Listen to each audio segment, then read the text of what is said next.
Je suis en train d'écouter Fréquence protestante en ce lundi soir, il est presque minuit, et je suis choqué par certaines formules, je vous avoue.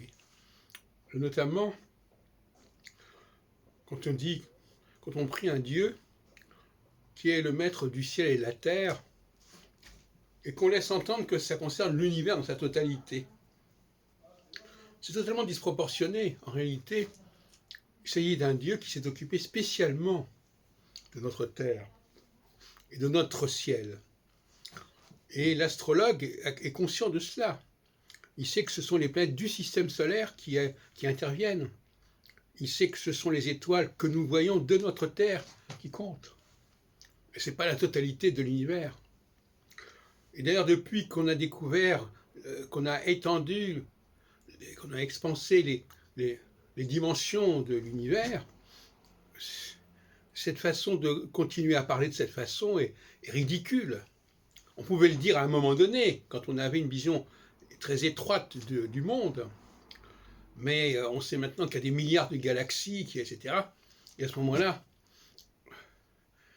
c'était pas le Dieu que nous devons adorer, c'est le Dieu qui a créé, qui s'est occupé, qui a aménagé, qui a donné forme à notre monde, qui était un monde qui était déjà chaotique, qui était une matière comme ça qu'il a remodelé, qu'il a reformaté. Mais ce n'est pas la totalité du ciel. Et la terre, de toute façon, la terre, c'est notre terre. Bon, alors on voit bien que si c'est notre terre, c'est aussi notre ciel qu'il faut considérer.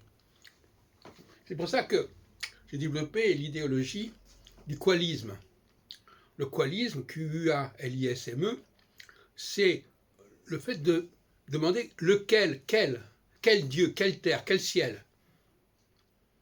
Et ne pas se contenter d'expressions creuses et vagues. Je crois que ce serait tellement plus parlant qu'on dise, voilà, c'est un Dieu qui est venu pour nous sauver, pour nous aider, pour nous formater, pour nous remodeler. Mais ce Dieu-là, ce n'est pas le Dieu qui est en charge de la totalité du monde. C'est un Dieu plus petit. Et pourquoi pas?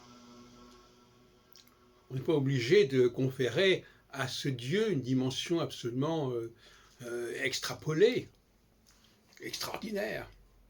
Il faut avoir une vision plus humble de ce Dieu. Ce sont des êtres qui nous sont supérieurs de toute façon. Peut-être que nous-mêmes nous les rejoindrons quand nous aurons encore avancé. Mais pour l'instant, ils nous sont supérieurs. Et c'est eux qui ont construit notre humanité, notre société de longue date. Je disais tout à l'heure dans une autre vidéo que la procréation, c'est pas seulement le moment de la phase terminale de l'accouchement et de la grossesse. C'est quelque chose qui s'est étendu sur des siècles, sur des millénaires. Et c'est cette matière un petit peu complexe qui prend une forme définitive au final.